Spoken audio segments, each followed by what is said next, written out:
मुख्यमंत्री माझी लाडकी बहीण योजनेअंतर्गत वारंवार नवीन अपडेट येत आहेत. या संदर्भात आपण सविस्तर माहिती आपल्या यूट्यूब चॅनलवरती देत आहोत. ती देखील तुम्ही पाहू शकता. व आता समोर एक नवीन अपडेट आलेली आहे. ज्या लाभार्थ्यांकडे किंवा ज्या महिलांकडे रेशन कार्ड नाही आहे त्यांच्यासाठी अतिशय आनंदाची आणि महत्त्वाची अपडेट आहे. रेशन कार्डाच्या ऐवजी त्यांना आता सेल्फ सर्टिफिकेशन द्यावं लागणार आहे. हे सेल्फ सर्टिफिकेशन फॉर्म कसा लिहायचा, कुठून डाउनलोड करायचा या संदर्भात सविस्तर माहिती या व्हिडिओमध्ये आपण पाहणार आहोत. तर हा व्हिडिओ शेवटपर्यंत नक्की पहा. स्वयं घोषणापत्र म्हणजेच हेच सेल्फ सर्टिफिकेशन आहे. आता हे कसे भरायचे तर आता आपण समजून घेऊया की मीच्या राखण्यामध्ये आता स्वतःचं नाव लिहायचं आहे. त्याच्यानंतर तुम्ही पाहू शकता की मीच्या राखण्यामध्ये तुमचे नाव लिहिल्याच्यानंतर श्रीच्या समोर काय लिहायचं आहे, तुमच्या वडिलांचं किंवा तुमच्या पतीचं इथं नाव लिहायचं आहे. मुलगी आहे किंवा पत्नी आहे त्याच्यावरती तुम्हाला टिक मार्क करायचे आहे.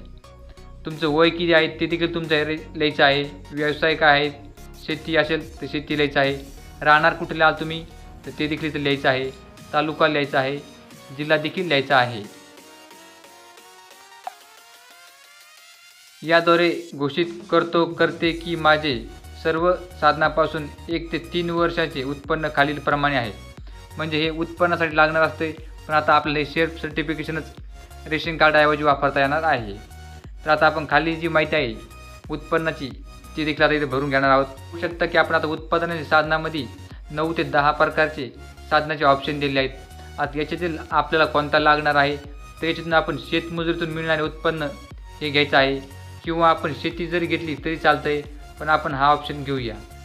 तर आता या ऑप्शनसमोरच तुम्हाला पाहायला मिळेल की 2022, 2023 आणि 2024-25 हे तिन्ही वर्षात आपलं उत्पन्न लिहावं लागणार आहे. आता आपण समजून घेऊया की 3 वर्षामध्ये आपलं उत्पन्न किती मिळाले. तर आपण समजून घ्या की इथं आपल्याला 35,000 लिहायचे आहे. पहिल्या वर्षी 22-23मध्ये 35,000 लिहायचे आहे.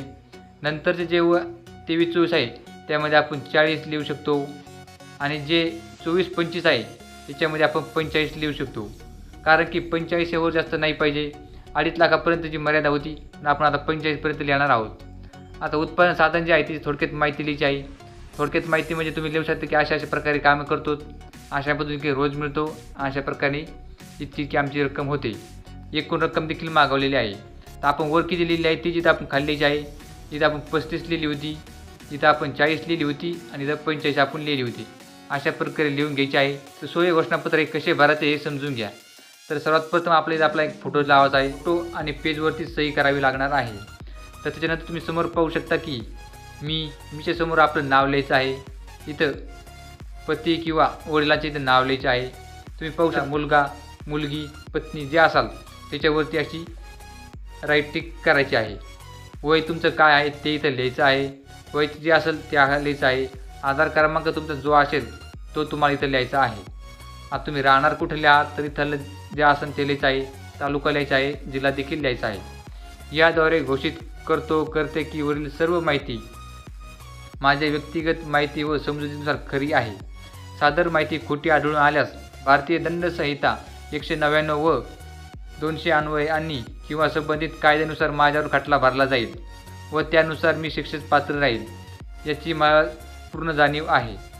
तर तुम्ही पाहू शकता की आता अशा प्रकारे लिहिल्यानंतर आपल्याला खाली इथं ठिकाण लिहायचं आहे, दिनांक लिहायचा आहे, आणि तसेच स्वयं घोषणापत्र लिहून देण्याची सही देखील इथं करायची आहे. नाव देखील इथं लिहायचं आहे. आता आपल्याला आपला मोबाईल क्रमांक या बॉक्समध्ये द्यायचा आहे. मोबाईल नंबर द्यायला व्यवस्थित भरायचा आहे. तर आपण हा फॉर्म भरलेला आहे. तर हा फॉर्म डाउनलोड करून करायचा. तर आपण हा फॉर्म आपल्या टेलिग्राम चॅनलवरती दिलेला आहे. तिची लिंक आपल्या डिस्क्रिप्शन बॉक्समध्ये आहे, तर तुम्ही डाउनलोड करू शकतात. आणि टेलिग्राम चॅनल देखील नक्की जॉईन करायचं आहे. आपण या योजनेसंदर्भाचे जे नवीन फॉर्म असतात ते आपण टेलिग्राम चॅनलवरती देत असतो. तर ही माहिती तुम्हाला कशी वाटली हे कमेंट करून नक्की कळवा. अशाच माहितीपूर्ण व्हिडिओ व महाराष्ट्र शासनाच्या नवनवीन योजनांची माहिती पाहण्यासाठी आपलं हे यूट्यूब चॅनल सबस्क्राईब करून नक्की ठेवा. तर चला भेटूया पुढच्या व्हिडिओमध्ये.